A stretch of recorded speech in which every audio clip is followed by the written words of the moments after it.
Leviticus chapter 7, verse 22. The Lord said to Moses, "Say to the Israelites, do not eat any of the fat of cattle, sheep, or goats.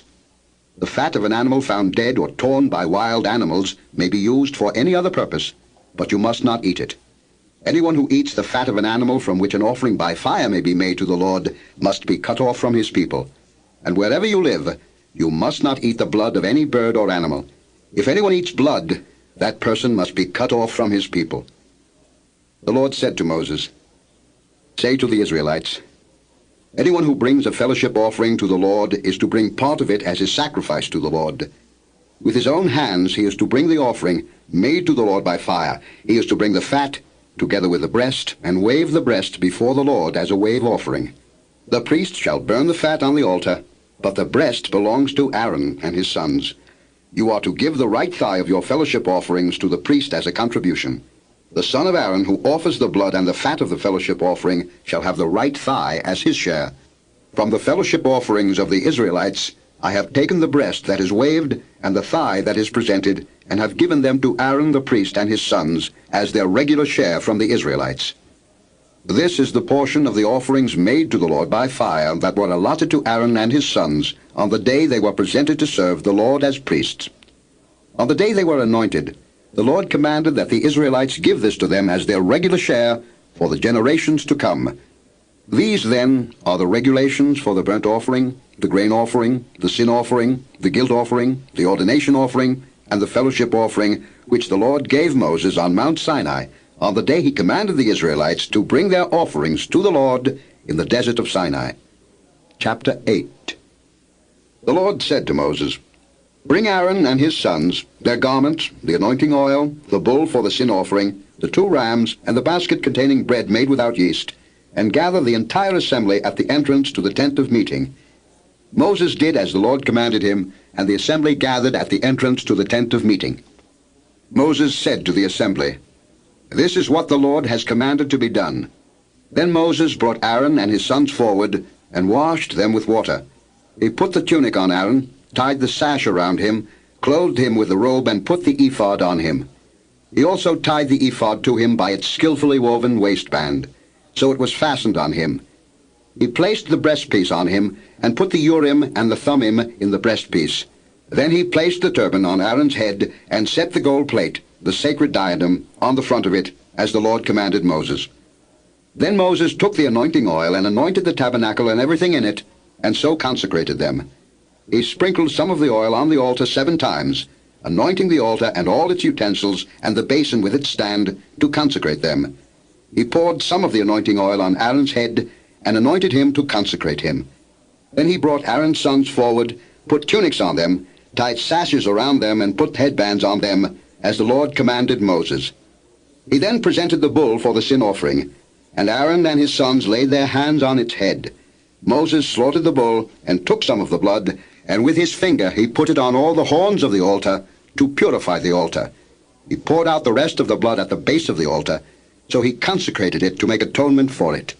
Moses also took all the fat around the inner parts, the covering of the liver, and both kidneys and their fat, and burned it on the altar. But the bull, with its hide and its flesh and its offal, he burned up outside the camp, as the Lord commanded Moses.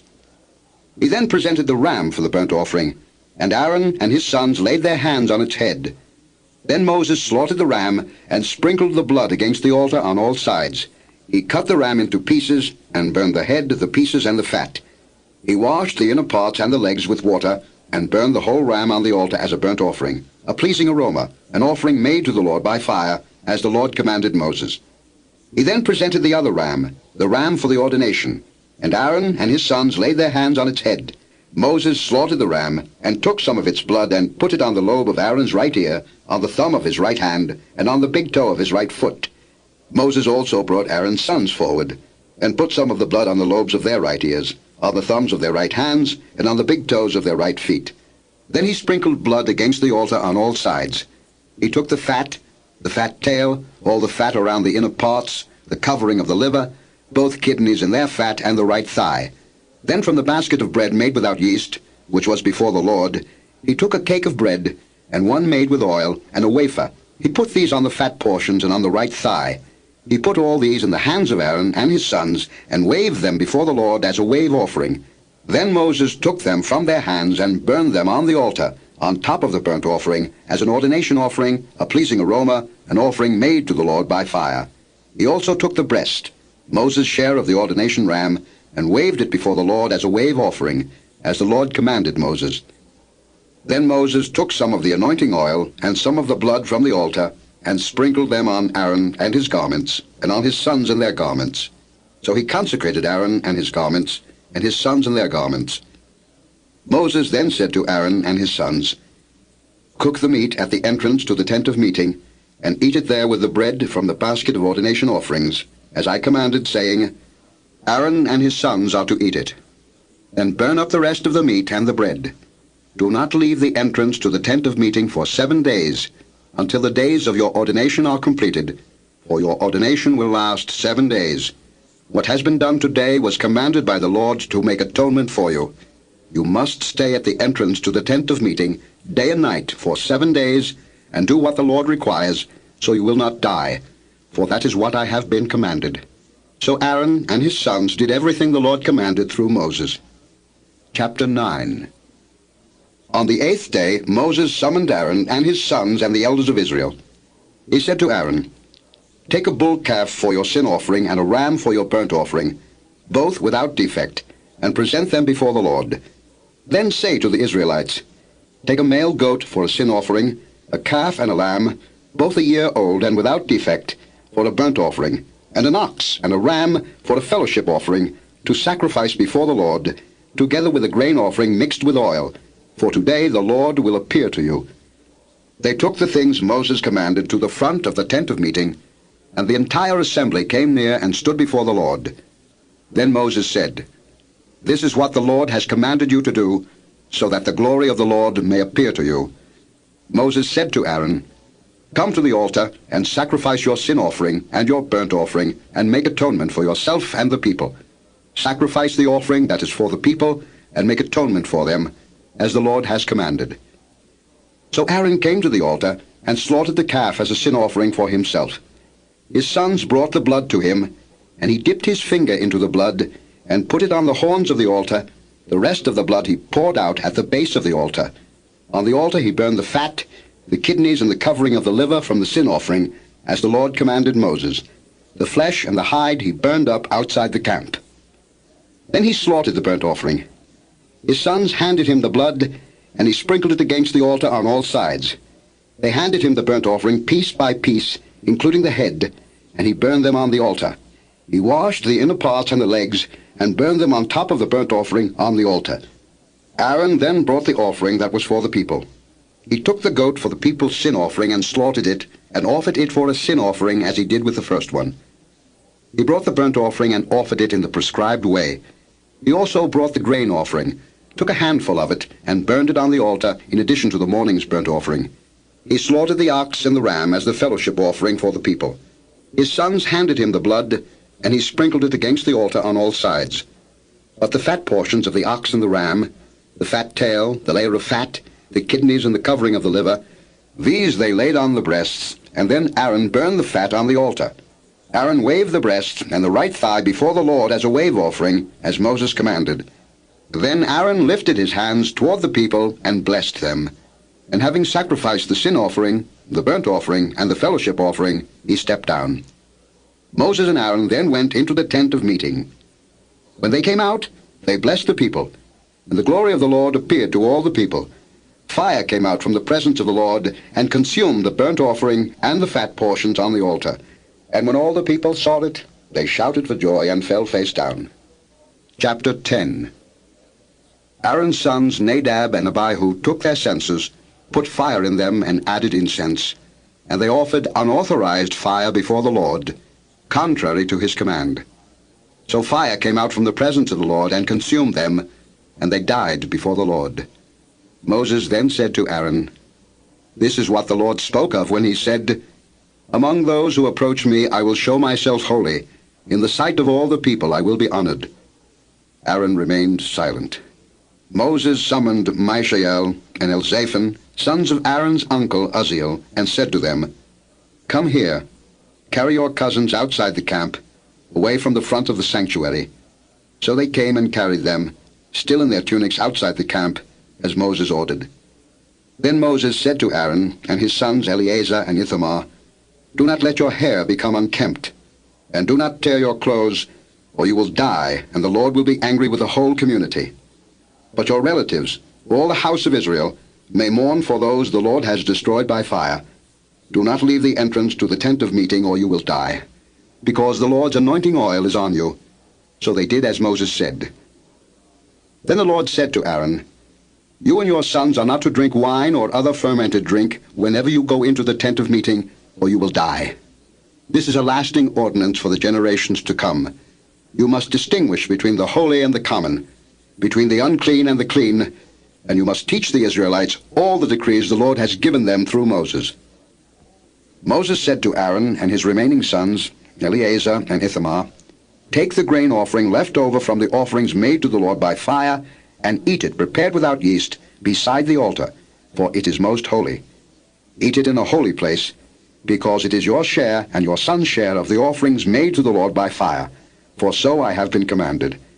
But you and your sons and your daughters may eat the breast that was waved and the thigh that was presented. Eat them in a ceremonially clean place. They have been given to you and your children as your share of the Israelites' fellowship offerings.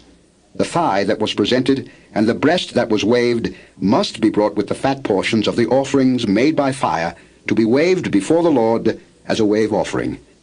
This will be the regular share for you and your children, as the Lord has commanded." When Moses inquired about the goat of the sin offering and found that it had been burned up, he was angry with Eleazar and Ithamar, Aaron's remaining sons, and asked, "Why didn't you eat the sin offering in the sanctuary area? It is most holy. It was given to you to take away the guilt of the community by making atonement for them before the Lord. Since its blood was not taken into the holy place, you should have eaten the goat in the sanctuary area, as I commanded." Aaron replied to Moses, "Today they sacrifice their sin offering and their burnt offering before the Lord, but such things as this have happened to me. Would the Lord have been pleased if I had eaten the sin offering today?" When Moses heard this, he was satisfied. Chapter 11. The Lord said to Moses and Aaron, "Say to the Israelites, of all the animals that live on land, these are the ones you may eat. You may eat any animal that has a split hoof completely divided and that chews the cud. There are some that only chew the cud or only have a split hoof, but you must not eat them. The camel, though it chews the cud, does not have a split hoof. It is ceremonially unclean for you. The coney, though it chews the cud, does not have a split hoof. It is unclean for you. The rabbit, though it chews the cud, does not have a split hoof. It is unclean for you. And the pig, though it has a split hoof completely divided, does not chew the cud. It is unclean for you. You must not eat their meat or touch their carcasses. They are unclean for you. Of all the creatures living in the water of the seas and the streams, you may eat any that have fins and scales. But all creatures in the seas or streams that do not have fins and scales, whether among all the swarming things or among all the other living creatures in the water, you are to detest. And since you are to detest them, you must not eat their meat, and you must detest their carcasses. Anything living in the water that does not have fins and scales is to be detestable to you. These are the birds you are to detest and not eat, because they are detestable: the eagle, the vulture, the black vulture, the red kite, any kind of black kite, any kind of raven, the horned owl, the screech owl, the gull, any kind of hawk, the little owl, the cormorant, the great owl, the white owl, the desert owl, the osprey, the stork, any kind of heron, the hoopoe, and the bat. All flying insects that walk on all fours are to be detestable to you. There are, however, some winged creatures that walk on all fours that you may eat, those that have jointed legs for hopping on the ground. Of these you may eat any kind of locust, katydid, cricket, or grasshopper, but all other winged creatures that have 4 legs you are to detest. You will make yourselves unclean by these. Whoever touches their carcasses will be unclean till evening. Whoever picks up one of their carcasses must wash his clothes, and he will be unclean till evening. Every animal that has a split hoof not completely divided, or that does not chew the cud, is unclean for you. Whoever touches the carcass of any of them will be unclean. Of all the animals that walk on all fours, Those that walk on their paws are unclean for you. Whoever touches their carcasses will be unclean till evening. Anyone who picks up their carcasses must wash his clothes, and he will be unclean till evening. They are unclean for you. Of the animals that move about on the ground, these are unclean for you: the weasel, the rat, any kind of great lizard, the gecko, the monitor lizard, the wall lizard, the skink, and the chameleon. Of all those that move along the ground, these are unclean for you. Whoever touches them when they are dead will be unclean till evening. When one of them dies and falls on something, that article, whatever its use, will be unclean, whether it is made of wood, cloth, hide, or sackcloth. Put it in water, it will be unclean till evening, and then it will be clean. If one of them falls into a clay pot, everything in it will be unclean, and you must break the pot. Any food that could be eaten but has water on it from such a pot is unclean, and any liquid that could be drunk from it is unclean. Anything that one of their carcasses falls on becomes unclean. An oven or cooking pot must be broken up. They are unclean, and you are to regard them as unclean. A spring, however, or a cistern for collecting water remains clean, but anyone who touches one of these carcasses is unclean. If a carcass falls on any seeds that are to be planted, they remain clean. But if water has been put on the seed and a carcass falls on it, it is unclean for you. If an animal that you are allowed to eat dies, anyone who touches the carcass will be unclean till evening. Anyone who eats some of the carcass must wash his clothes, and he will be unclean till evening. Anyone who picks up the carcass must wash his clothes, and he will be unclean till evening. Every creature that moves about on the ground is detestable. It is not to be eaten. You are not to eat any creature that moves about on the ground, whether it moves on its belly, or walks on all fours, or on many feet. It is detestable. Do not defile yourselves by any of these creatures. Do not make yourselves unclean by means of them, or be made unclean by them. I am the Lord your God. Consecrate yourselves and be holy, because I am holy. Do not make yourselves unclean by any creature that moves about on the ground. I am the Lord who brought you up out of Egypt to be your God. Therefore be holy, because I am holy. These are the regulations concerning animals, birds, every living thing that moves in the water, and every creature that moves about on the ground. You must distinguish between the unclean and the clean, between living creatures that may be eaten and those that may not be eaten. Chapter 12. The Lord said to Moses, "Say to the Israelites, a woman who becomes pregnant and gives birth to a son will be ceremonially unclean for 7 days, just as she is unclean during her monthly period. On the 8th day the boy is to be circumcised. Then the woman must wait 33 days to be purified from her bleeding. She must not touch anything sacred or go to the sanctuary until the days of her purification are over. If she gives birth to a daughter, for 2 weeks the woman will be unclean as during her period. Then she must wait 66 days to be purified from her bleeding. When the days of her purification for a son or daughter are over, she is to bring to the priest at the entrance to the tent of meeting a year-old lamb for a burnt offering and a young pigeon or a dove for a sin offering. He shall offer them before the Lord to make atonement for her, and then she will be ceremonially clean from her flow of blood. These are the regulations for the woman who gives birth to a boy or a girl. If she cannot afford a lamb, she is to bring 2 doves or 2 young pigeons, one for a burnt offering and the other for a sin offering. In this way the priest will make atonement for her, and she will be clean." Chapter 13. The Lord said to Moses and Aaron, "When anyone has a swelling or a rash or a bright spot on his skin that may become an infectious skin disease, he must be brought to Aaron the priest, or to one of his sons who is a priest. The priest is to examine the sore on his skin, and if the hair in the sore has turned white, and the sore appears to be more than skin deep, it is an infectious skin disease. When the priest examines him, he shall pronounce him ceremonially unclean. If the spot on his skin is white, but does not appear to be more than skin deep, and the hair in it has not turned white, the priest is to put the infected person in isolation for 7 days. On the 7th day, the priest is to examine him, and if he sees that the sore is unchanged and has not spread in the skin, he is to keep him in isolation another 7 days. On the 7th day, the priest is to examine him again, and if the sore has faded and has not spread in the skin, the priest shall pronounce him clean. It is only a rash. The man must wash his clothes, and he will be clean. But if the rash does spread in his skin after he has shown himself to the priest to be pronounced clean, he must appear before the priest again.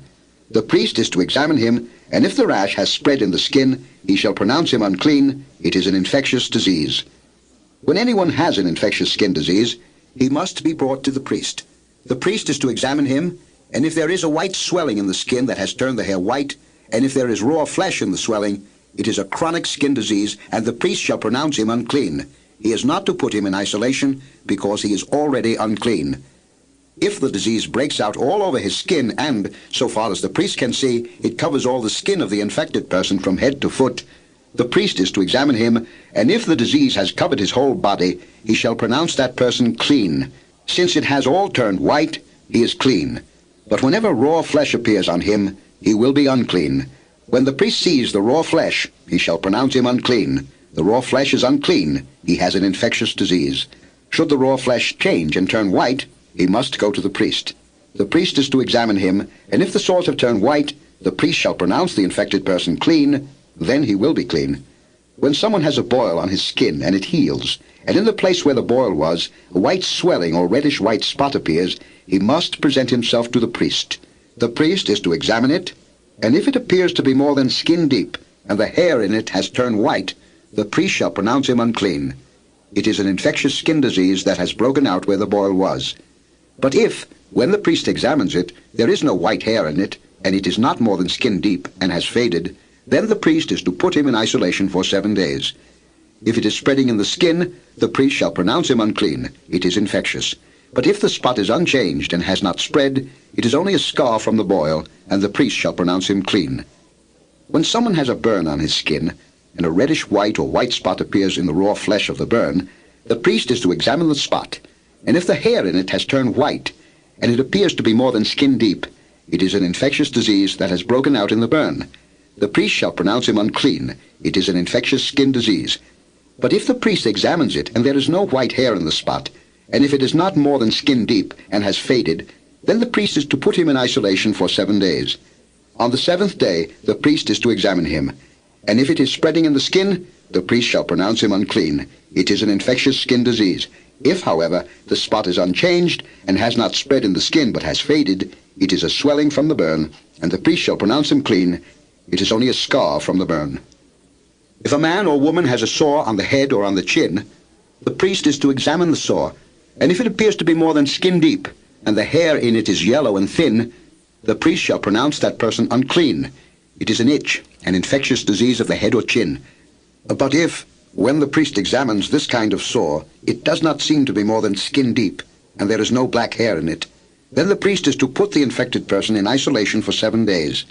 On the 7th day, the priest is to examine the sore, and if the itch has not spread, and there is no yellow hair in it, and it does not appear to be more than skin deep, he must be shaved except for the diseased area, and the priest is to keep him in isolation another 7 days. On the 7th day, the priest is to examine the itch, and if it has not spread in the skin, and appears to be no more than skin deep, the priest shall pronounce him clean. He must wash his clothes, and he will be clean. But if the itch does spread in the skin after he is pronounced clean, the priest is to examine him, and if the itch has spread in the skin, the priest does not need to look for yellow hair. The person is unclean. If, however, in his judgment it is unchanged and black hair has grown in it, the itch is healed. He is clean, and the priest shall pronounce him clean. When a man or woman has white spots on the skin, the priest is to examine them, and if the spots are dull white, it is a harmless rash that has broken out on the skin. That person is clean. When a man has lost his hair and is bald, he is clean. If he has lost his hair from the front of his scalp and has a bald forehead, he is clean. But if he has a reddish-white sore on his bald head or forehead, it is an infectious disease breaking out on his head or forehead. The priest is to examine him, and if the swollen sore on his head or forehead is reddish-white, like an infectious skin disease, the man is diseased and is unclean. The priest shall pronounce him unclean because of the sore on his head. The person with such an infectious disease must wear torn clothes, let his hair be unkempt, cover the lower part of his face, and cry out, "Unclean, unclean." As long as he has the infection, he remains unclean. He must live alone. He must live outside the camp. If any clothing is contaminated with mildew, any woolen or linen clothing, any woven or knitted material of linen or wool, any leather or anything made of leather, and if the contamination in the clothing, or leather, or woven or knitted material, or any leather article is greenish or reddish, it is a spreading mildew and must be shown to the priest. The priest is to examine the mildew and isolate the affected article for 7 days. On the 7th day he is to examine it, and if the mildew has spread in the clothing, or the woven or knitted material, or the leather, whatever its use, it is a destructive mildew. The article is unclean. He must burn up the clothing, or the woven or knitted material of wool or linen, or any leather article that has the contamination in it, because the mildew is destructive. The article must be burned up. But if, when the priest examines it, the mildew has not spread in the clothing, or the woven or knitted material, or the leather article, he shall order that the contaminated article be washed. Then he is to isolate it for another 7 days. After the affected article has been washed, the priest is to examine it, and if the mildew has not changed its appearance, even though it has not spread, it is unclean. Burn it with fire, whether the mildew has affected one side or the other. If, when the priest examines it, the mildew has faded after the article has been washed, he is to tear the contaminated part out of the clothing, or the leather, or the woven or knitted material. But if it reappears in the clothing, or in the woven or knitted material, or in the leather article, it is spreading, and whatever has the mildew must be burned with fire. The clothing, or the woven or knitted material, or any leather article that has been washed and is rid of the mildew, must be washed again, and it will be clean. These are the regulations concerning contamination by mildew in woolen or linen clothing, woven or knitted material, or any leather article, for pronouncing them clean or unclean. Chapter 14. The Lord said to Moses, "These are the regulations for the diseased person at the time of his ceremonial cleansing, when he is brought to the priest. The priest is to go outside the camp and examine him. If the person has been healed of his infectious skin disease, the priest shall order that 2 live clean birds and some cedar wood, scarlet yarn, and hyssop be brought for the one to be cleansed. Then the priest shall order that one of the birds be killed over fresh water in a clay pot. He is then to take the live bird and dip it, together with the cedar wood, the scarlet yarn, and the hyssop, into the blood of the bird that was killed over the fresh water. 7 times he shall sprinkle the one to be cleansed of the infectious disease and pronounce him clean. Then he is to release the live bird in the open fields. The person to be cleansed must wash his clothes, shave off all his hair, and bathe with water. Then he will be ceremonially clean. After this he may come into the camp, but he must stay outside his tent for 7 days. On the 7th day he must shave off all his hair. He must shave his head, his beard, his eyebrows, and the rest of his hair. He must wash his clothes and bathe himself with water, and he will be clean. On the 8th day he must bring 2 male lambs and 1 ewe lamb a year old, each without defect, along with 3/10 of an ephah of fine flour mixed with oil for a grain offering, and 1 log of oil. The priest who pronounces him clean shall present both the one to be cleansed and his offerings before the Lord at the entrance to the tent of meeting. Then the priest is to take one of the male lambs and offer it as a guilt offering, along with a log of oil. He shall wave them before the Lord as a wave offering. He is to slaughter the lamb in the holy place where the sin offering and the burnt offering are slaughtered. Like the sin offering, the guilt offering belongs to the priest. It is most holy. The priest is to take some of the blood of the guilt offering and put it on the lobe of the right ear of the one to be cleansed, on the thumb of his right hand, and on the big toe of his right foot. The priest shall then take some of the log of oil, pour it in the palm of his own left hand, dip his right forefinger into the oil in his palm, and with his finger sprinkle some of it before the Lord 7 times. The priest is to put some of the oil remaining in his palm on the lobe of the right ear of the one to be cleansed, on the thumb of his right hand, and on the big toe of his right foot, on top of the blood of the guilt offering. The rest of the oil in his palm the priest shall put on the head of the one to be cleansed, and make atonement for him before the Lord. Then the priest is to sacrifice the sin offering, and make atonement for the one to be cleansed from his uncleanness. After that, the priest shall slaughter the burnt offering, and offer it on the altar, together with the grain offering, and make atonement for him, and he will be clean. If, however, he is poor and cannot afford these, he must take 1 male lamb as a guilt offering to be waved to make atonement for him, together with 1/10 of an ephah of fine flour mixed with oil for a grain offering, a log of oil, and 2 doves or 2 young pigeons, which he can afford, one for a sin offering and the other for a burnt offering. On the 8th day he must bring them for his cleansing to the priest at the entrance to the tent of meeting before the Lord. The priest is to take the lamb for the guilt offering, together with a log of oil, and wave them before the Lord as a wave offering. He shall slaughter the lamb for the guilt offering, and take some of its blood, and put it on the lobe of the right ear of the one to be cleansed, on the thumb of his right hand, and on the big toe of his right foot. The priest is to pour some of the oil into the palm of his own left hand, and with his right forefinger sprinkle some of the oil from his palm 7 times before the Lord. Some of the oil in his palm he is to put on the same places he put the blood of the guilt offering, on the lobe of the right ear of the one to be cleansed, on the thumb of his right hand, and on the big toe of his right foot. The rest of the oil in his palm the priest shall put on the head of the one to be cleansed, to make atonement for him before the Lord. Then he shall sacrifice the doves or the young pigeons, which the person can afford, one as a sin offering and the other as a burnt offering, together with the grain offering. In this way the priest will make atonement before the Lord on behalf of the one to be cleansed. These are the regulations for anyone who has an infectious skin disease and who cannot afford the regular offerings for his cleansing. The Lord said to Moses and Aaron, "When you enter the land of Canaan, which I am giving you as your possession, and I put a spreading mildew in a house in that land, the owner of the house must go and tell the priest, 'I have seen something that looks like mildew in my house.' The priest is to order the house to be emptied before he goes in to examine the mildew, so that nothing in the house will be pronounced unclean. After this, the priest is to go in and inspect the house. He is to examine the mildew on the walls, and if it has greenish or reddish depressions that appear to be deeper than the surface of the wall, the priest shall go out the doorway of the house and close it up for 7 days. On the 7th day, the priest shall return to inspect the house. If the mildew has spread on the walls, he is to order that the contaminated stones be torn out and thrown into an unclean place outside the town. He must have all the inside walls of the house scraped, and the material that is scraped off dumped into an unclean place outside the town. Then they are to take other stones to replace these, and take new clay and plaster the house. If the mildew reappears in the house after the stones have been torn out and the house scraped and plastered, the priest is to go and examine it, and if the mildew has spread in the house, it is a destructive mildew. The house is unclean. It must be torn down, its stones, timbers, and all the plaster, and taken out of the town to an unclean place.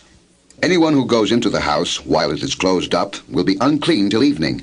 Anyone who sleeps or eats in the house must wash his clothes. But if the priest comes to examine it, and the mildew has not spread after the house has been plastered, he shall pronounce the house clean, because the mildew is gone.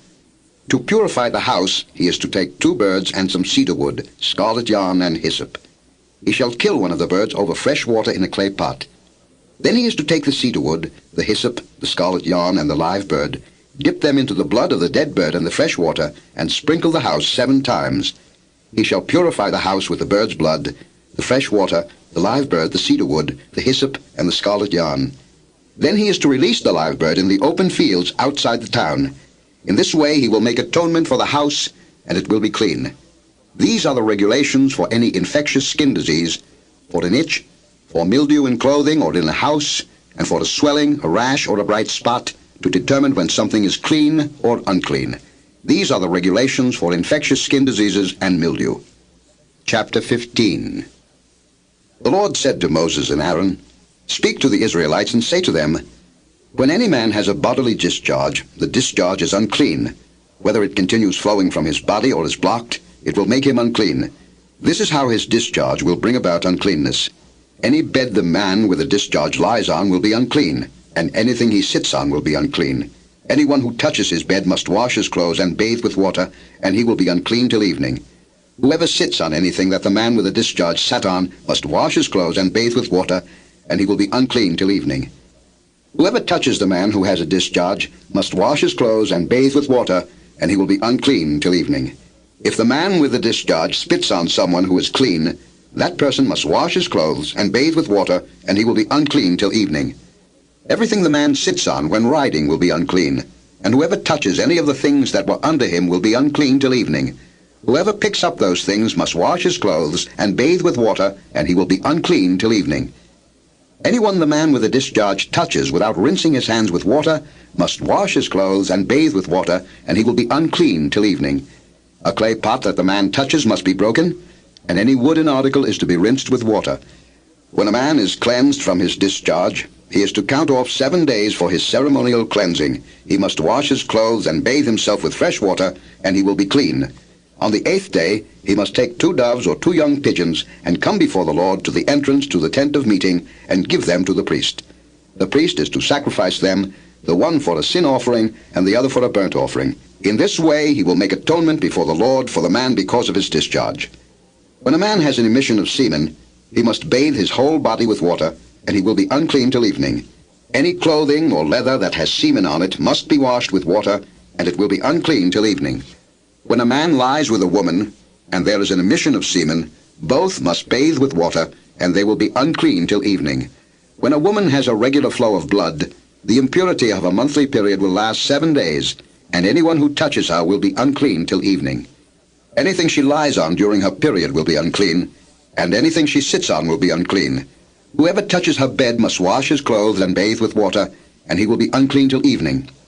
Whoever touches anything she sits on must wash his clothes and bathe with water, and he will be unclean till evening. Whether it is the bed or anything she was sitting on, when anyone touches it, he will be unclean till evening. If a man lies with her, and her monthly flow touches him, he will be unclean for 7 days. Any bed he lies on will be unclean. When a woman has a discharge of blood for many days at a time other than her monthly period, or has a discharge that continues beyond her period, she will be unclean as long as she has the discharge, just as in the days of her period. Any bed she lies on while her discharge continues will be unclean, as is her bed during her monthly period, and anything she sits on will be unclean, as during her period. Whoever touches them will be unclean. He must wash his clothes and bathe with water, and he will be unclean till evening. When she is cleansed from her discharge, she must count off 7 days, and after that she will be ceremonially clean. On the 8th day, she must take 2 doves or 2 young pigeons and bring them to the priest at the entrance to the tent of meeting. The priest is to sacrifice one for a sin offering and the other for a burnt offering.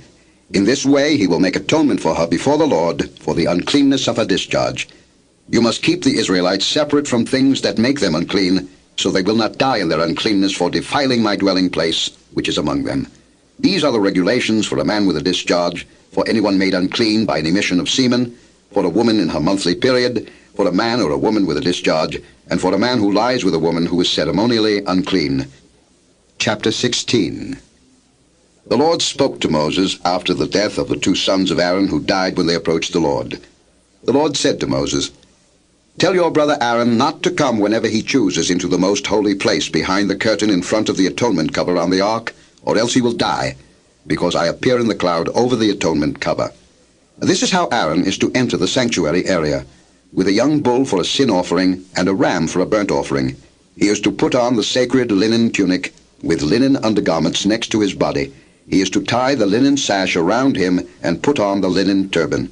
These are sacred garments, so he must bathe himself with water before he puts them on. From the Israelite community he is to take 2 male goats for a sin offering and a ram for a burnt offering.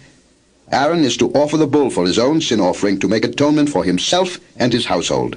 Then he is to take the 2 goats and present them before the Lord at the entrance to the tent of meeting. He is to cast lots for the 2 goats, one lot for the Lord and the other for the scapegoat. Aaron shall bring the goat whose lot falls to the Lord and sacrifice it for a sin offering. But the goat chosen by lot as the scapegoat shall be presented alive before the Lord, to be used for making atonement by sending it into the desert as a scapegoat. Aaron shall bring the bull for his own sin offering to make atonement for himself and his household, and he is to slaughter the bull for his own sin offering. He is to take a censer full of burning coals from the altar before the Lord, and 2 handfuls of finely ground fragrant incense, and take them behind the curtain. He is to put the incense on the fire before the Lord, and the smoke of the incense will conceal the atonement cover above the testimony, so that he will not die.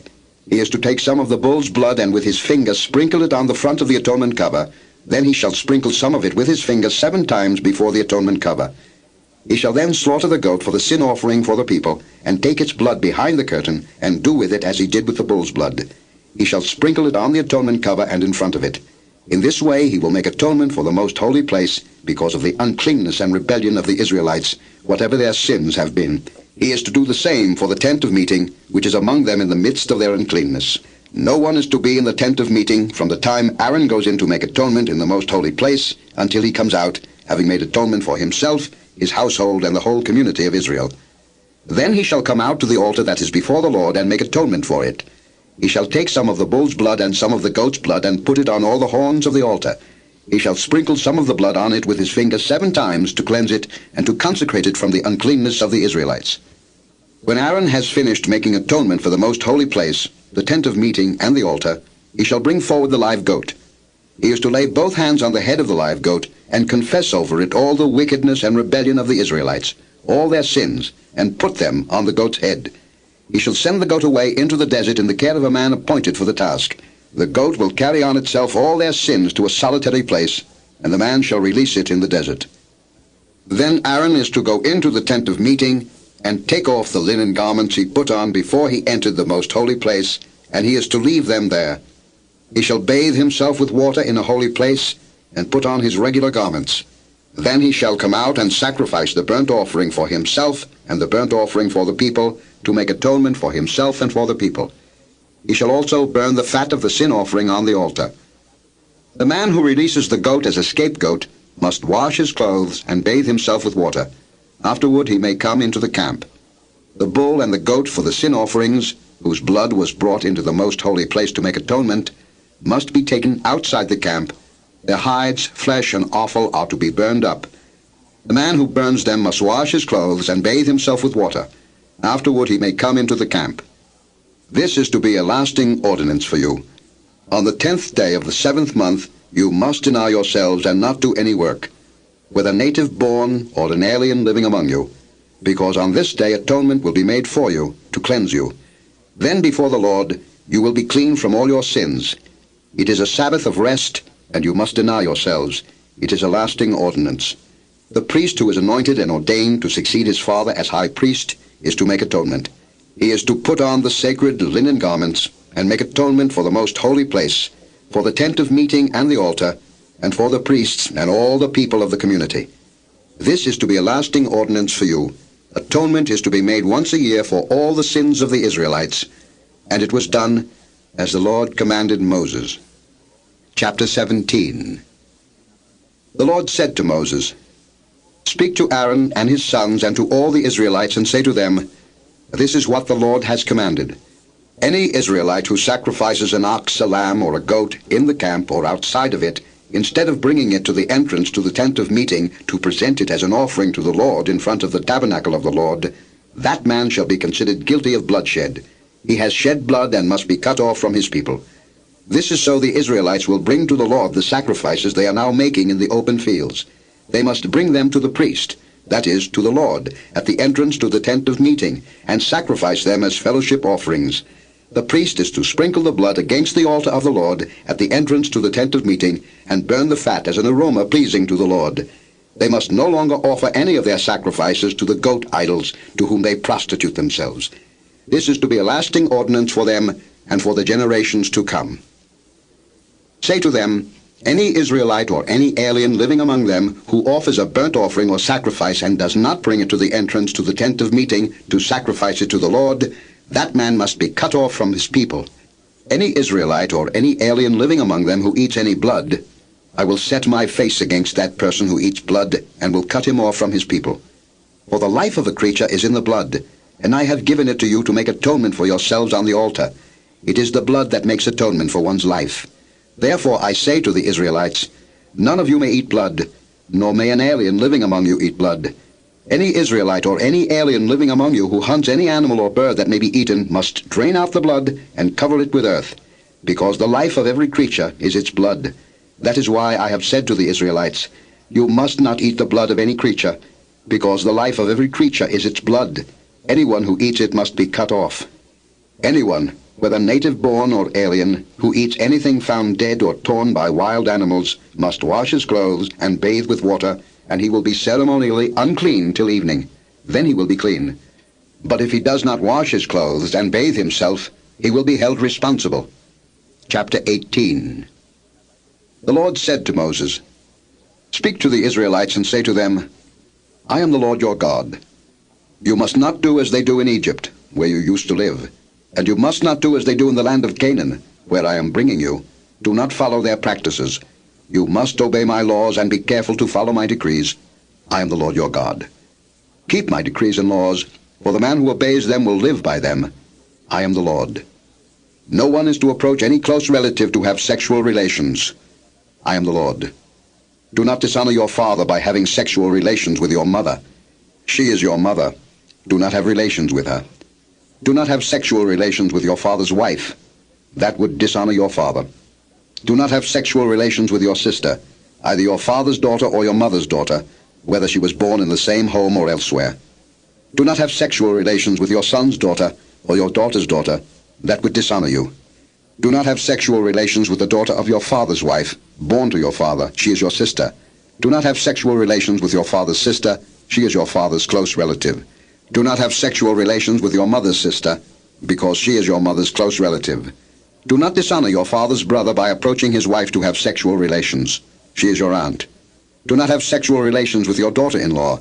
She is your son's wife. Do not have relations with her. This book is continued on the other side of this tape. Leviticus chapter 18, verse 16. Do not have sexual relations with your brother's wife. That would dishonor your brother. Do not have sexual relations with both a woman and her daughter. Do not have sexual relations with either her son's daughter or her daughter's daughter. They are her close relatives. That is wickedness. Do not take your wife's sister as a rival wife and have sexual relations with her while your wife is living. Do not approach a woman to have sexual relations during the uncleanness of her monthly period. Do not have sexual relations with your neighbor's wife and defile yourself with her. Do not give any of your children to be sacrificed to Molech, for you must not profane the name of your God. I am the Lord. Do not lie with a man as one lies with a woman. That is detestable. Do not have sexual relations with an animal and defile yourself with it. A woman must not present herself to an animal to have sexual relations with it. That is a perversion. Do not defile yourselves in any of these ways, because this is how the nations that I am going to drive out before you became defiled. Even the land was defiled, so I punished it for its sin, and the land vomited out its inhabitants. But you must keep my decrees and my laws. The native-born and the aliens living among you must not do any of these detestable things. For all these things were done by the people who lived in the land before you, and the land became defiled. And if you defile the land, it will vomit you out as it vomited out the nations that were before you. Everyone who does any of these detestable things, such persons must be cut off from their people. Keep my requirements, and do not follow any of the detestable customs that were practiced before you came, and do not defile yourselves with them. I am the Lord your God. Chapter 19. The Lord said to Moses, Speak to the entire assembly of Israel, and say to them, Be holy, because I, the Lord your God, am holy. Each of you must respect his mother and father, and you must observe my Sabbaths. I am the Lord your God. Do not turn to idols or make gods of cast metal for yourselves. I am the Lord your God. When you sacrifice a fellowship offering to the Lord, sacrifice it in such a way that it will be accepted on your behalf. It shall be eaten on the day you sacrifice it, or on the next day. Anything left over until the third day must be burned up. If any of it is eaten on the third day, it is impure and will not be accepted. Whoever eats it will be held responsible, because he has desecrated what is holy to the Lord. That person must be cut off from his people. When you reap the harvest of your land, do not reap to the very edges of your field, or gather the gleanings of your harvest.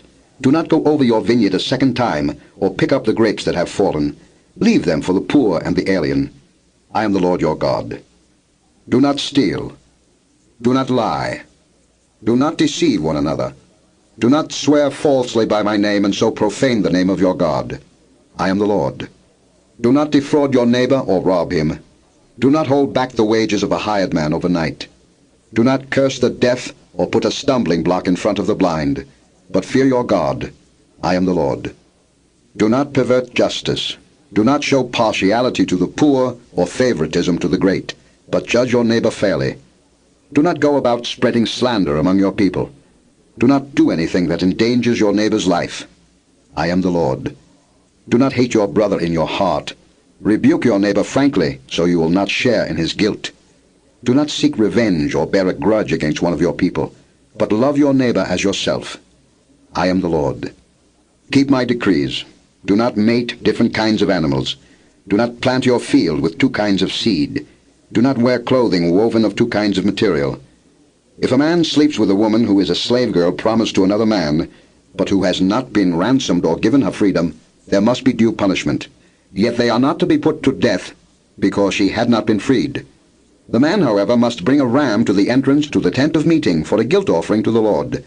With the ram of the guilt offering, the priest is to make atonement for him before the Lord for the sin he has committed, and his sin will be forgiven. When you enter the land and plant any kind of fruit tree, regard its fruit as forbidden. For 3 years you are to consider it forbidden. It must not be eaten. In the 4th year all its fruit will be holy, an offering of praise to the Lord. But in the 5th year you may eat its fruit. In this way your harvest will be increased. I am the Lord your God. Do not eat any meat with the blood still in it. Do not practice divination or sorcery. Do not cut the hair at the sides of your head or clip off the edges of your beard. Do not cut your bodies for the dead or put tattoo marks on yourselves. I am the Lord. Do not degrade your daughter by making her a prostitute, or the land will turn to prostitution and be filled with wickedness. Observe my Sabbaths and have reverence for my sanctuary. I am the Lord. Do not turn to mediums or seek out spiritists, for you will be defiled by them. I am the Lord your God. Rise in the presence of the aged, show respect for the elderly, and revere your God. I am the Lord. When an alien lives with you in your land, do not mistreat him. The alien living with you must be treated as one of your native born. Love him as yourself, for you were aliens in Egypt. I am the Lord your God. Do not use dishonest standards when measuring length, weight, or quantity. Use honest scales and honest weights, an honest ephah and an honest hin. I am the Lord your God, who brought you out of Egypt. Keep all my decrees and all my laws and follow them. I am the Lord. Chapter 20. The Lord said to Moses, Say to the Israelites, Any Israelite or any alien living in Israel who gives any of his children to Molech must be put to death. The people of the community are to stone him. I will set my face against that man, and I will cut him off from his people, for by giving his children to Molech, he has defiled my sanctuary and profaned my holy name. If the people of the community close their eyes when that man gives one of his children to Molech, and they fail to put him to death, I will set my face against that man and his family, and will cut off from their people both him and all who follow him in prostituting themselves to Molech. I will set my face against the person who turns to mediums and spiritists to prostitute himself by following them, and I will cut him off from his people. Consecrate yourselves and be holy, because I am the Lord your God. Keep my decrees and follow them. I am the Lord who makes you holy. If anyone curses his father or mother, he must be put to death. He has cursed his father or his mother, and his blood will be on his own head. If a man commits adultery with another man's wife, with the wife of his neighbor, both the adulterer and the adulteress must be put to death. If a man sleeps with his father's wife, he has dishonored his father. Both the man and the woman must be put to death. Their blood will be on their own heads. If a man sleeps with his daughter-in-law, both of them must be put to death. What they have done is a perversion. Their blood will be on their own heads. If a man lies with a man as one lies with a woman, both of them have done what is detestable.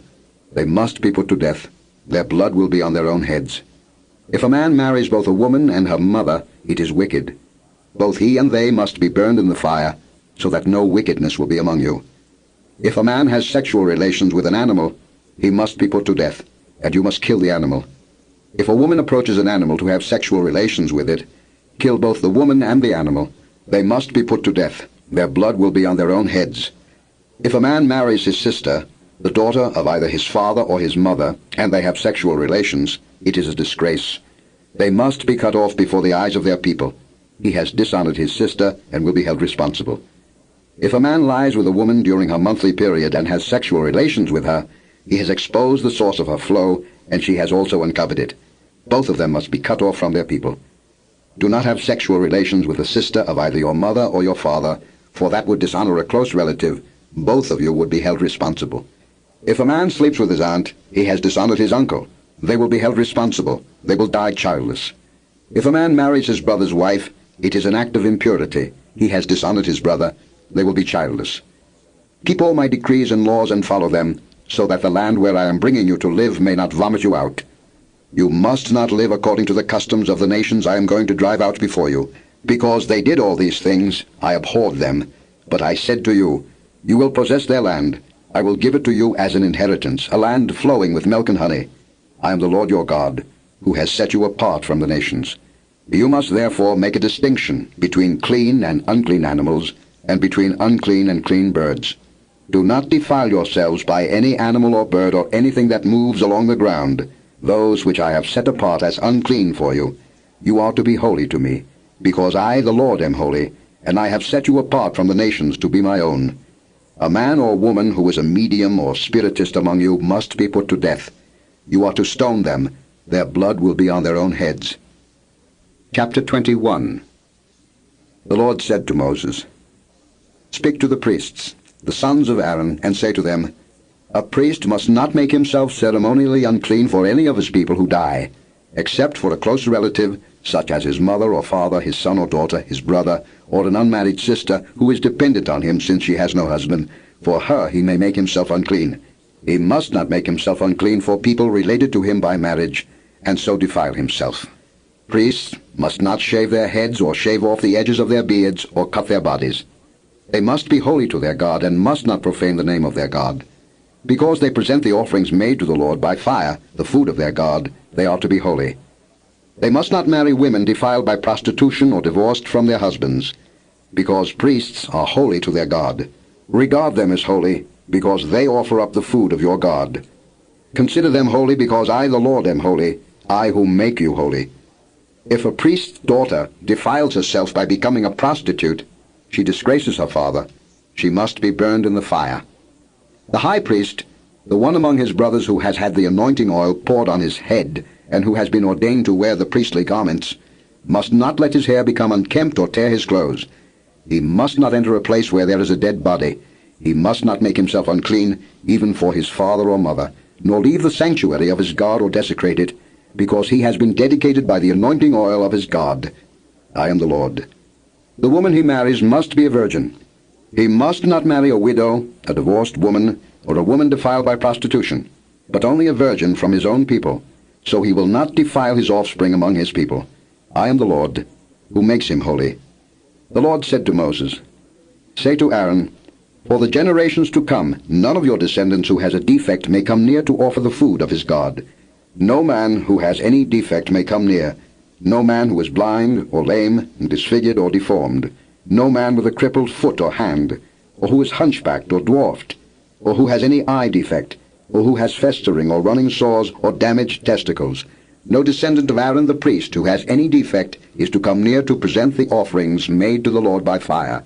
He has a defect. He must not come near to offer the food of his God. He may eat the most holy food of his God, as well as the holy food, yet because of his defect, he must not go near the curtain or approach the altar, and so desecrate my sanctuary. I am the Lord, who makes them holy. So Moses told this to Aaron and his sons and to all the Israelites. Chapter 22. The Lord said to Moses, Tell Aaron and his sons to treat with respect the sacred offerings the Israelites consecrate to me, so they will not profane my holy name. I am the Lord. Say to them, For the generations to come, if any of your descendants is ceremonially unclean, and yet comes near the sacred offerings that the Israelites consecrate to the Lord, that person must be cut off from my presence. I am the Lord. If a descendant of Aaron has an infectious skin disease, or a bodily discharge, he may not eat the sacred offerings until he is cleansed. He will also be unclean if he touches something defiled by a corpse, or by anyone who has an emission of semen, or if he touches any crawling thing that makes him unclean, or any person who makes him unclean, whatever the uncleanness may be. The one who touches any such thing will be unclean till evening. He must not eat any of the sacred offerings unless he has bathed himself with water. When the sun goes down, he will be clean, and after that he may eat the sacred offerings, for they are his food. He must not eat anything found dead or torn by wild animals, and so become unclean through it. I am the Lord.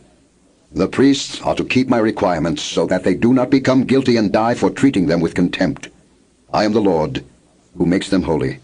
No one outside a priest's family may eat the sacred offering, nor may the guest of a priest or his hired worker eat it. But if a priest buys a slave with money, or if a slave is born in his household, that slave may eat his food. If a priest's daughter marries anyone other than a priest, she may not eat any of the sacred contributions. But if a priest's daughter becomes a widow or is divorced, yet has no children, and she returns to live in her father's house as in her youth, she may eat of her father's food. No unauthorized person, however, may eat any of it. If anyone eats a sacred offering by mistake, he must make restitution to the priest for the offering and add a fifth of the value to it. The priest must not desecrate the sacred offerings the Israelites present to the Lord by allowing them to eat the sacred offerings and so bring upon them guilt requiring payment. I am the Lord, who makes them holy. The Lord said to Moses, Speak to Aaron and his sons and to all the Israelites and say to them, If any of you, either an Israelite or an alien living in Israel, presents a gift for a burnt offering to the Lord, either to fulfill a vow or as a free-will offering, you must present a male without defect from the cattle, sheep, or goats, in order that it may be accepted on your behalf. Do not bring anything with a defect, because it will not be accepted on your behalf. When anyone brings from the herd or flock a fellowship offering to the Lord to fulfill a special vow, or as a free-will offering, It must be without defect or blemish to be acceptable. Do not offer to the Lord the blind, the injured, or the maimed, or anything with warts or festering or running sores. Do not place any of these on the altar as an offering made to the Lord by fire. You may, however, present as a freewill offering an ox or a sheep that is deformed or stunted, but it will not be accepted in fulfillment of a vow. You must not offer to the Lord an animal whose testicles are bruised, crushed, torn, or cut. You must not do this in your own land, and you must not accept such animals from the hand of a foreigner and offer them as the food of your God.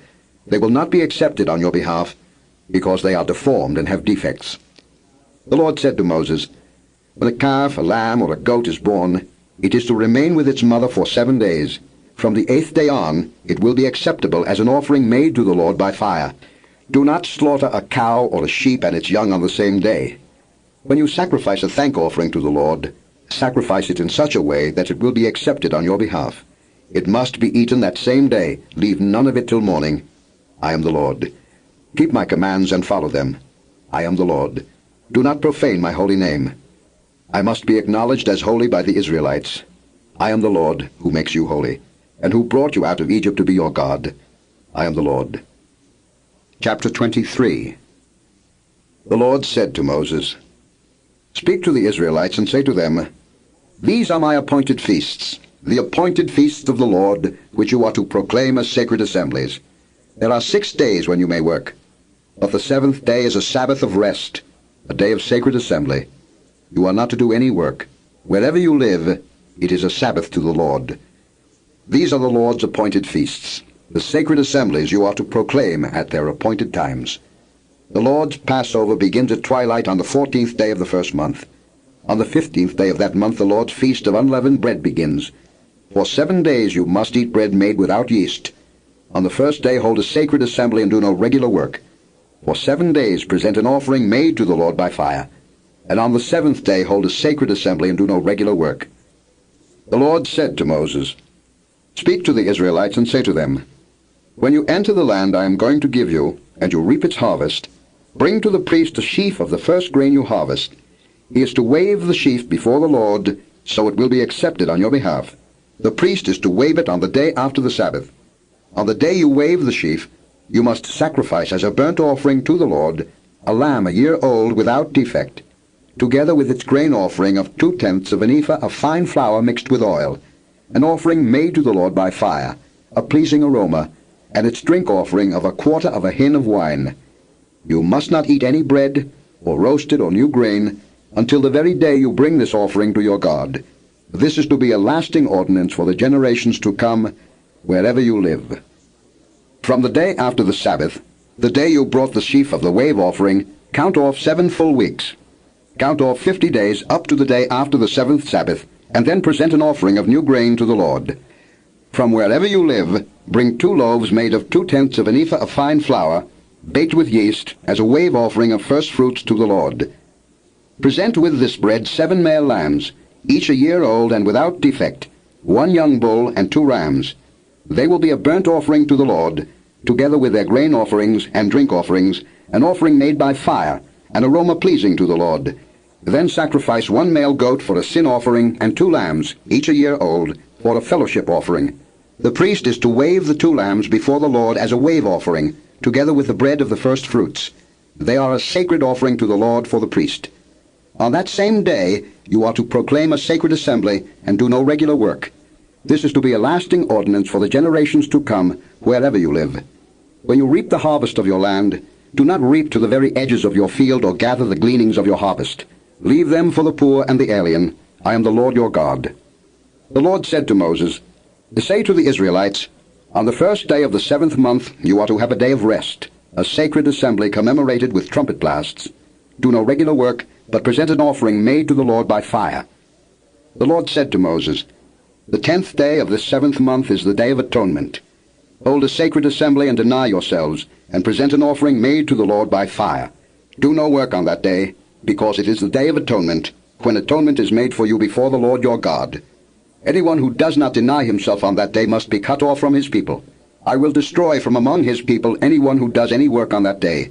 You shall do no work at all. This is to be a lasting ordinance for the generations to come wherever you live. It is a Sabbath of rest for you, and you must deny yourselves. From the evening of the 9th day of the month until the following evening you are to observe your Sabbath. The Lord said to Moses, Say to the Israelites, On the 15th day of the 7th month the Lord's Feast of Tabernacles begins, and it lasts for 7 days. The first day is a sacred assembly. Do no regular work.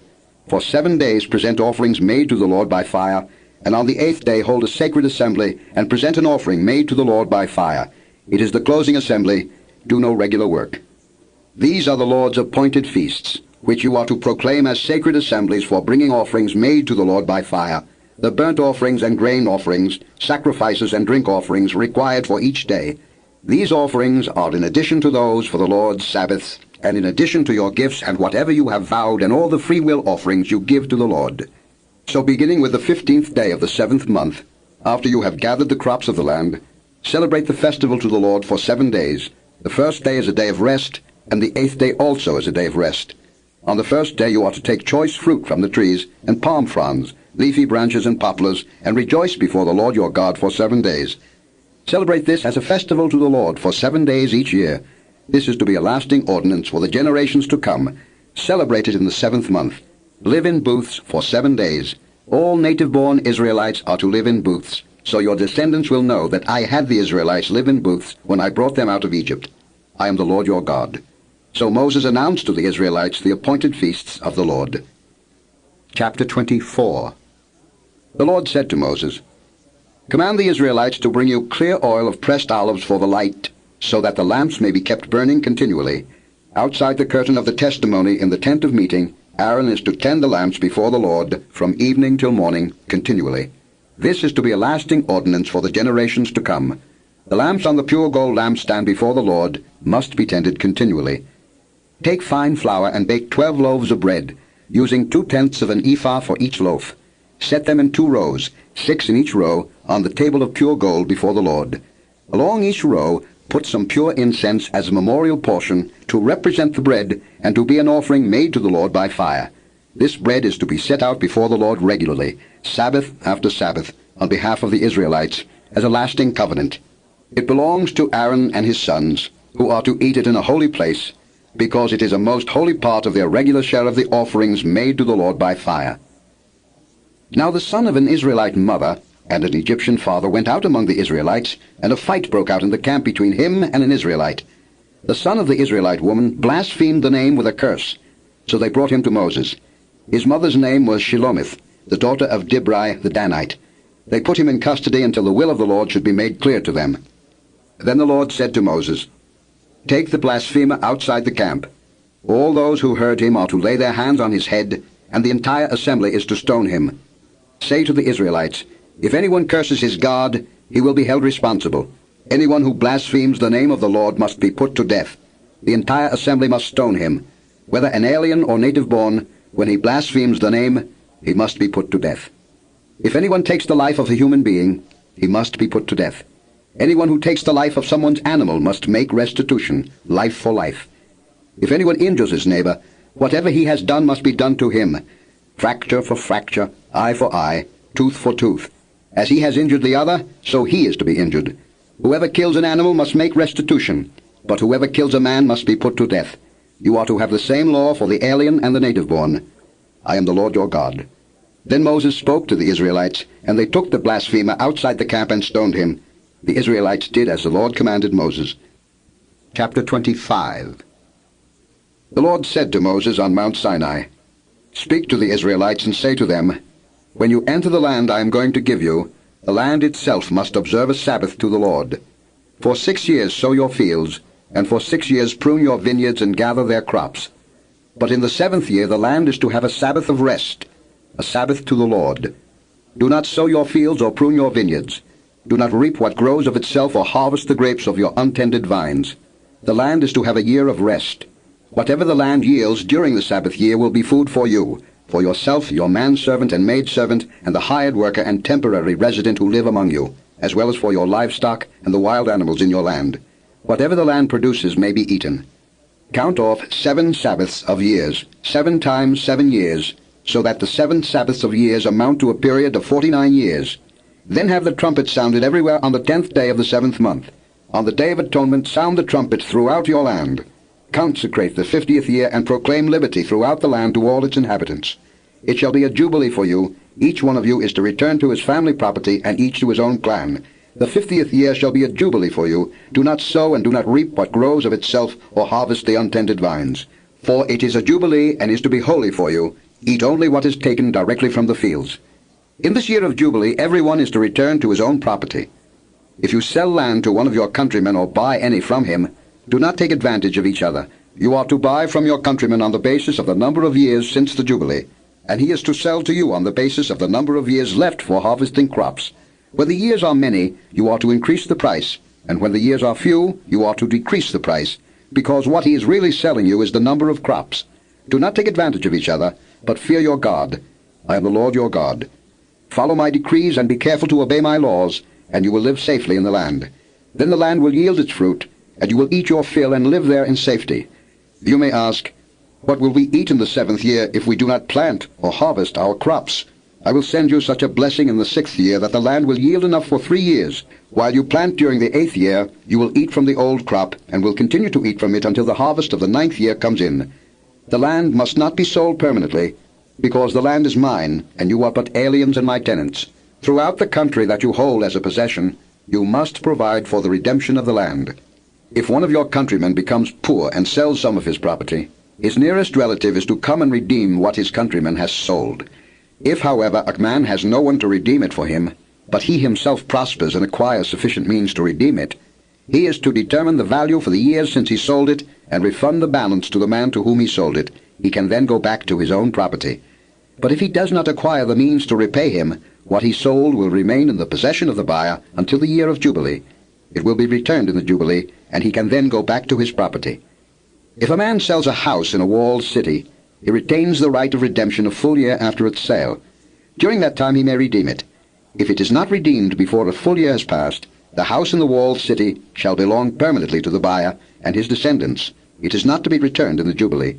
But houses in villages without walls around them are to be considered as open country. They can be redeemed, and they are to be returned in the Jubilee. The Levites always have the right to redeem their houses in the Levitical towns which they possess. So the property of the Levites is redeemable. That is, a house sold in any town they hold, and is to be returned in the Jubilee, because the houses in the towns of the Levites are their property among the Israelites. But the pasture land belonging to their towns must not be sold. It is their permanent possession. If one of your countrymen becomes poor, and is unable to support himself among you, help him as you would an alien or a temporary resident, so he can continue to live among you. Do not take interest of any kind from him, but fear your God, so that your countrymen may continue to live among you. You must not lend him money at interest, or sell him food at a profit. I am the Lord your God, who brought you out of Egypt to give you the land of Canaan, and to be your God. If one of your countrymen becomes poor among you, and sells himself to you, do not make him work as a slave. He is to be treated as a hired worker, or a temporary resident among you. He is to work for you until the year of Jubilee. Then he and his children are to be released, and he will go back to his own clan, and to the property of his forefathers. Because the Israelites are my servants, whom I brought out of Egypt, they must not be sold as slaves. Do not rule over them ruthlessly, but fear your God. Your male and female slaves are to come from the nations around you. From then you may buy slaves. You may also buy some of the temporary residents living among you and members of their clans born in your country, and they will become your property. You can will them to your children as inherited property, and can make them slaves for life, but you must not rule over your fellow Israelites ruthlessly.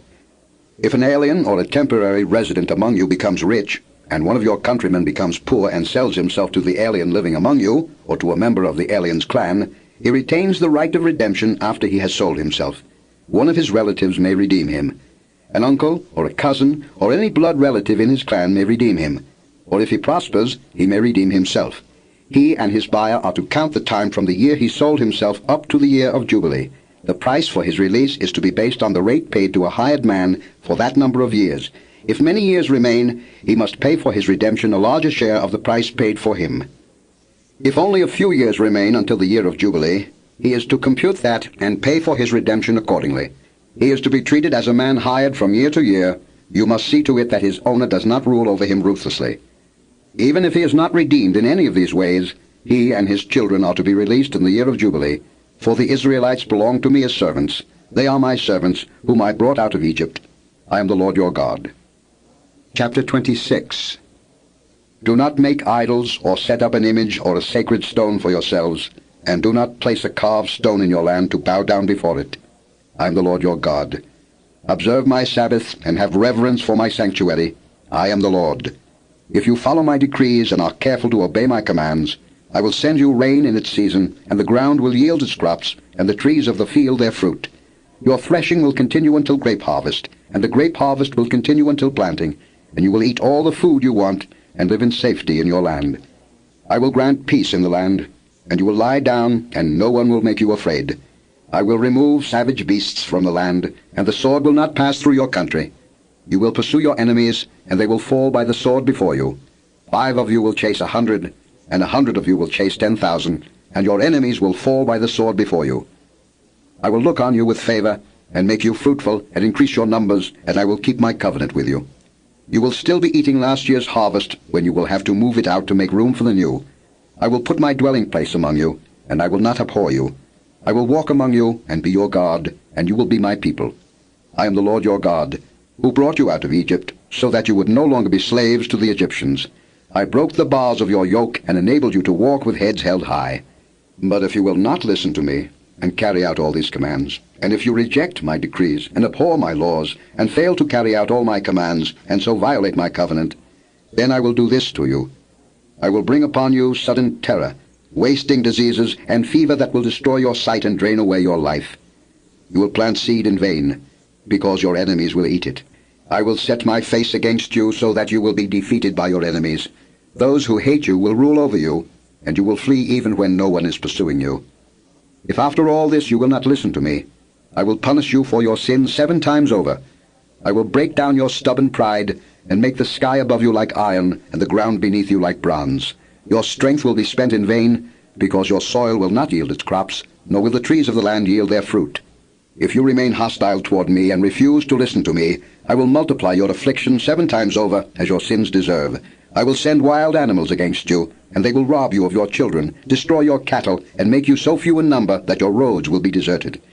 If in spite of these things you do not accept my correction, but continue to be hostile toward me, I myself will be hostile toward you, and will afflict you for your sins 7 times over, and I will bring the sword upon you to avenge the breaking of the covenant. When you withdraw into your cities, I will send a plague among you, and you will be given into enemy hands. When I cut off your supply of bread, 10 women will be able to bake your bread in one oven, and they will dole out the bread by weight. You will eat, but you will not be satisfied. If in spite of this you still do not listen to me, but continue to be hostile toward me, then in my anger I will be hostile toward you, and I myself will punish you for your sins 7 times over. You will eat the flesh of your sons and the flesh of your daughters.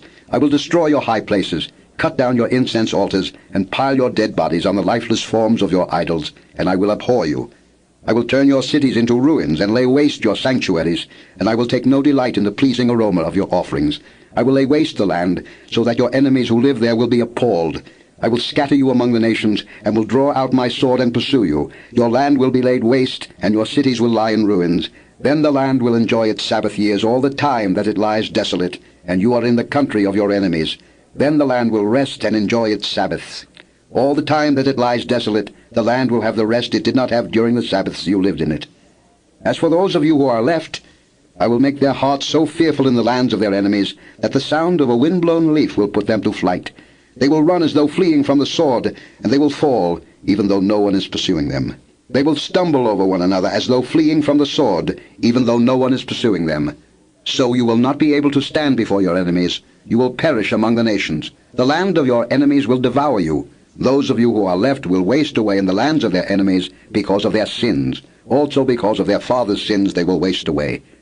But if they will confess their sins and the sins of their fathers, their treachery against me and their hostility toward me, which made me hostile toward them, so that I sent them into the land of their enemies, then when their uncircumcised hearts are humbled and they pay for their sin, I will remember my covenant with Jacob, and my covenant with Isaac, and my covenant with Abraham, and I will remember the land. For the land will be deserted by them, and will enjoy its Sabbaths, while it lies desolate without them. They will pay for their sins, because they rejected my laws and abhorred my decrees. Yet in spite of this, when they are in the land of their enemies, I will not reject them or abhor them so as to destroy them completely, breaking my covenant with them.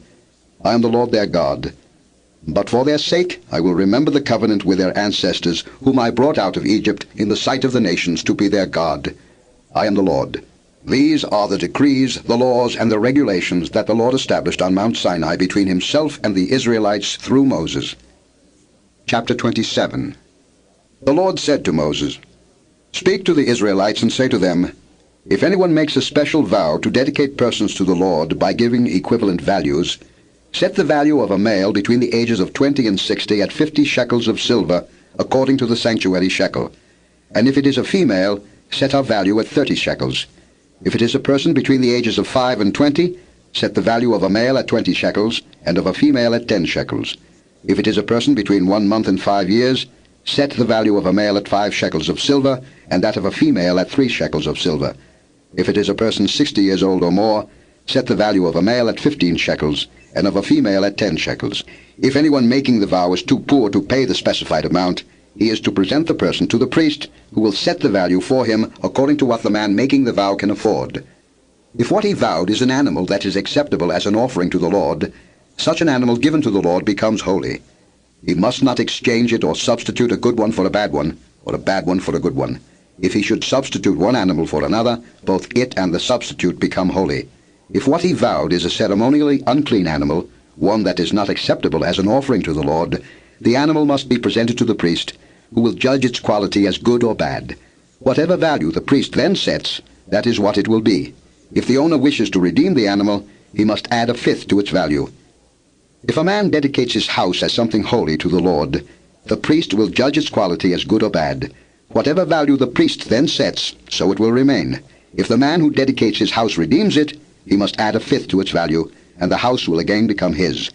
If a man dedicates to the Lord part of his family land, its value is to be set according to the amount of seed required for it, 50 shekels of silver to a homer of barley seed. If he dedicates his field during the year of Jubilee, the value that has been set remains. But if he dedicates his field after the Jubilee, the priest will determine the value according to the number of years that remain until the next year of Jubilee, and its set value will be reduced. If the man who dedicates the field wishes to redeem it, he must add a fifth to its value, and the field will again become his. If, however, he does not redeem the field, or if he has sold it to someone else, it can never be redeemed. When the field is released in the Jubilee, it will become holy. Like a field devoted to the Lord, it will become the property of the priests. If a man dedicates to the Lord a field he has bought, which is not part of his family land, the priest will determine its value up to the year of Jubilee, and the man must pay its value on that day as something holy to the Lord. In the year of Jubilee, the field will revert to the person from whom he bought it, the one whose land it was. Every value is to be set according to the sanctuary shekel, 20 gerahs to the shekel. No one, however, may dedicate the firstborn of an animal, since the firstborn already belongs to the Lord. Whether a cow or a sheep, it is the Lord's.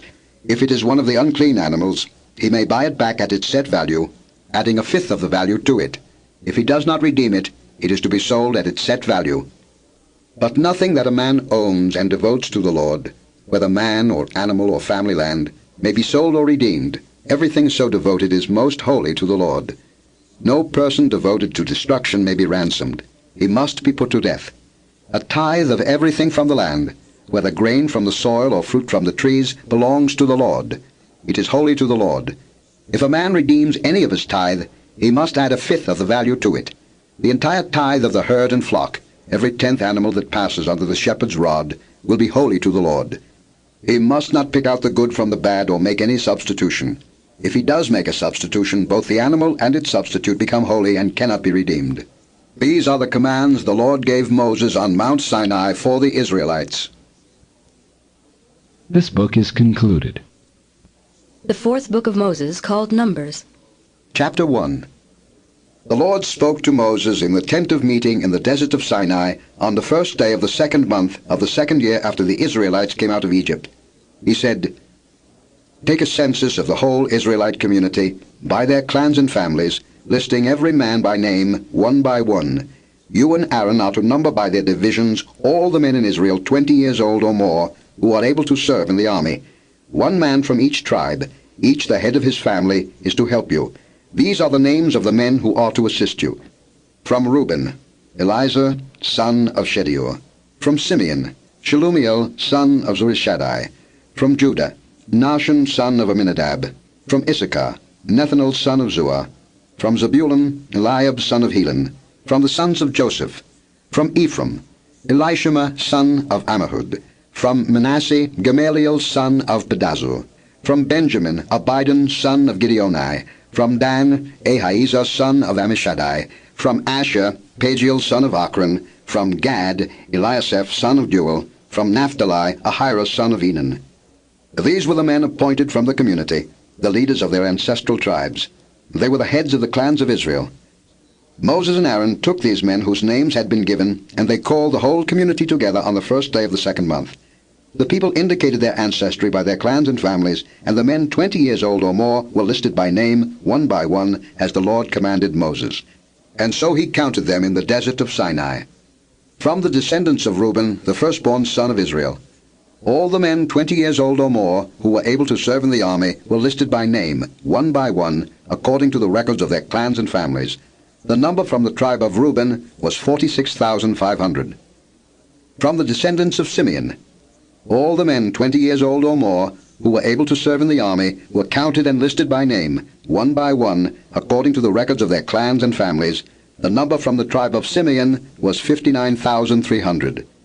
From the descendants of Gad, all the men 20 years old or more who were able to serve in the army were listed by name, according to the records of their clans and families. The number from the tribe of Gad was 45,650.